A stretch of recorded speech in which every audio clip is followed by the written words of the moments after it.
가스라이팅, 심리적 지배라고도 하죠. 계곡 살인 사건의 주범 이은혜 재판에서도 쟁점이 됐었는데 이와 비슷한 심리적 지배 사건이 또 발생해서 충격을 주고 있습니다. 피해자는 기초생활수급자였습니다. 가해자는 자신이 폭력 조직 출신이라면서 수시로 폭력을 행사했습니다. 무릎을 꿇리고 술을 먹이고 돈을 빼앗고 만취 상태에서 바다 수영도 강요했습니다. 안 하면 맞으니까 살기 위해서 이 말도 안 되는 지시에 따랐고요. 피해자 중에 한 명은 결국 바다에서 나오지 못했습니다. 이명준 기자입니다. 식당에서 한 남성이 의자에서 일어나더니 맞은편에 있는 남성 옆에 무릎을 꿇습니다. 곧이어 허리를 90도로 숙인 채 다른 남성의 말을 귀 기울여 듣는 듯합니다. 40대 남성 A씨는 폭력 조직 출신이라며 50대 남성 2명을 심리적으로 지배해왔습니다. 말을 듣지 않으면 폭행이 뒤따랐습니다. 이제 해결할지 모르니까 알아면 안 되는 상황이고 늘 그래왔으니까 말 안 들으면 그게 맞으니까. 피해자들은 좁은 고시원방에서 사회적 고립감을 느끼고 있었고 A씨는 그 점을 노렸습니다. A씨는 이들을 경남 거제로 불러 밤새 술을 마셨고 만취 상태에서 바다에 들어가 수영하라고 강요했습니다. A씨는 기초생활수급자인 피해자들의 수급비와 일용직 일당 등 1,700만 원도 빼앗은 것으로 드러났습니다. 노래방에서 술을 마시다가 업어치기로 내동댕이 쳐진 일도 있고 이런 일을 직접 간접적으로 경험하다 보니까 사건 발생 석 달여 만에 검찰은 과실치사와 공갈 혐의 등으로 A씨를 구속 상태로 재판에 넘겼습니다. 15년간 아버지를 지극정성으로 돌본 50대 아들이 있습니다. 80대 아버지는 치매를 앓고 있었습니다. 단 2마디지만 너무나 많은 서사가 담겨 있다는 걸 여러분 다 아실 겁니다. 아버지가 나를 못 알아볼지언정 낳아주고 길러주셨는데 어찌 자식이 모른 척 하겠습니까?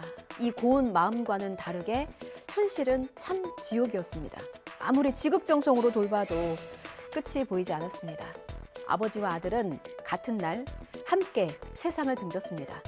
아들의 옷에서는 주소가 적힌 신분증 그리고 치매를 앓는 아버지에 관한 유서가 발견됐습니다. 이 죽음 앞에 무슨 말을 할 수 있을까요? 그곳에서는 평안하시기만을 간절히 빕니다. 김근우 기자입니다. 경찰차 한 대가 아파트 단지로 들어서고 구급차가 뒤따릅니다. 50대 남성 A씨가 아파트 화단에서 숨진 채 발견된 건 오전 8시 20분쯤입니다. A씨 집을 찾아간 경찰은 안방에서 80대 아버지의 시신을 발견했습니다. A씨는 심한 치매를 앓는 아버지와 15년 넘게 함께 살며 간병해온 거로 파악됐습니다. 요양병원에 가면 그래도 사람은 구별하잖아요. 그죠? 구별도 잘 못할 정도로 그렇게 요 모시고 나오면서 부축도 하고 뭐 말도 공사하고 잘하더라고요. 고령화에 따라 간병 부담이 늘어나면서 비슷한 비극이 잇따르고 있습니다. 최근에는 뇌병변장애 1급인 아들을 간호하다 살해한 60대 아버지가 구속 기소되기도 했습니다. 우선 비용 문제죠. 최근에는 10만 원을 훌쩍 넘어서 12만 원, 이것저것 합하면 15만 원까지도 들어가는 그런 상황이라 보통 부담이 아닌 거죠.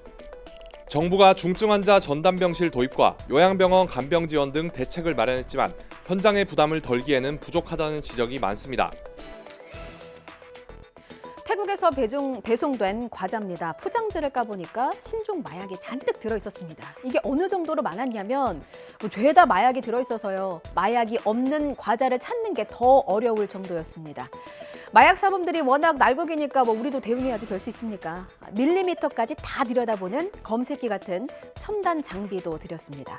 황보혜경 기자가 옷 속에 마약을 숨기고 이 검색대를 통과해봤거든요. 걸렸을까요? 영상 함께 보시죠. 낱개로 포장된 태국 과자를 뜯자 분홍색 알약이 가득 들어 있습니다. 신종 마약 야바입니다. 이거 안 들어있는 게 별로 없는 거네 지금. 미국발 특송 화물 펌프 속에 숨겨져 있던 흰색 가루를 간이시약으로 검사해보니 필로폰이었습니다. 이렇게 지난해 인천국제공항 등을 통해 국내로 마약을 들여오다 적발된 건수는 모두 704건. 적발량은 770kg가량으로 2022년과 비교해보면 23%나 늘었습니다. 마약류 가운데 필로폰이 전체의 57%로 가장 많았고 주요 출발 국가는 태국과 미국이 큰 비중을 차지했습니다. 밀수 경로는 국제 우편이나 화물을 통한 방식이 대부분이었지만 여행객들이 직접 마약을 들여오다 적발된 물량도 1년 전보다 4배 넘게 급증했습니다. 2020년을 기점으로 마약 밀수의 대형화 추세가 지속되고 있음을 알 수 있습니다. 여행자 밀수가 큰 비중을 차지했던 코로나 이전의 행태로 회귀하고 있는 모습을 알 수 있습니다. 관세청은 밀리미터 신변 검색기와 열화상 카메라 등 첨단 장비로 여행객의 마약 밀수를 원천 차단하기로 했습니다.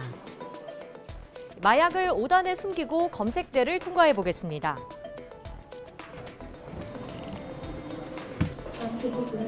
네, 이렇게 마약을 숨긴 위치가 화면에 그대로 나타납니다. 마약 검사는 촉수 검사를 중점적으로 했었는데 이와 같은 장비로 어디에 은닉이 되어 있는지를 바로 판단할 수 있어서 보복 소비에 보복 여행까지 코로나가 뭐라고 보복해야 할 게 참 많다 싶습니다. 해외여행 가는 분들이 늘면서 항공업계도 즐거운 비명을 지르고 있는데요. 안전을 제대로 챙기지 않으면 끔찍한 비명을 지르게 될 겁니다. 수요가 느니까 공급이 느는 건 뭐 당연지사죠. 특히 가성비 갑으로 불리는 저비용 항공 운항이 늘고 있는데 결함이나 지연 등으로 피해를 봤다는 제보도 끊이지 않고 있습니다. 가난하다고 꿈까지 가난해서야 되겠습니까?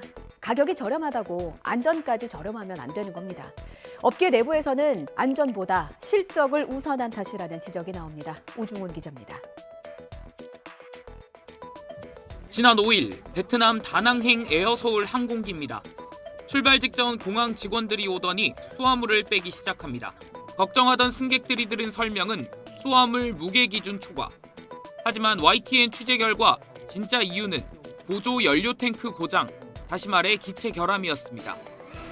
불안을 했죠. 불안해하면서 자기도 모르게 앞에 있는 좌석 등받이를 힘 주어가지고 잡는다든지 비행 중 내내 힘들긴 힘들더라고요. 위험한 것 같은 느낌도 들고.